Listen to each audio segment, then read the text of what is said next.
एक खूबसूरत जंगल में चंचल खरगोश रहता था। वो हर वक्त खुश रहता और दूसरों की मदद करता। एक दिन इसकी मुलाकात चक चक तोते से हुई, जो बहुत बातूनी और होशियार नजर आता था।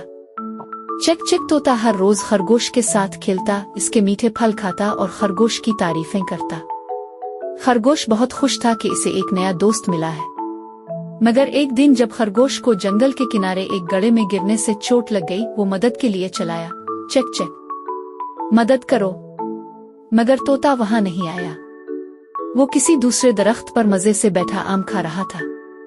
जब दूसरे जानवर मदद को पहुंचे तो तोता सिर्फ तमाशा देख रहा था। बाद में जब खरगोश ने तोते से पूछा, तुमने मेरी मदद क्यों नहीं की? तोता हंसते हुए बोला, मैं सिर्फ अच्छे वक्तों का दोस्त हूँ, मुश्किल में नहीं। ये सुनकर खरगोश बहुत दुखी हुआ। वो सीधा अक्लमंद उल्लू के पास गया। उल्लू ने कहा, बेटा, सच्ची दोस्ती मुश्किल वक्त में पहचानी जाती है। जो सिर्फ अपने फायदे के लिए साथ हो वो दोस्त नहीं होता। खरगोश ने इस दिन के बाद कभी नकली दोस्तों पर भरोसा न किया और सच्चे दोस्तों की पहचान सीख ली। असली दोस्त वही है जो मुश्किल वक्त में काम आए।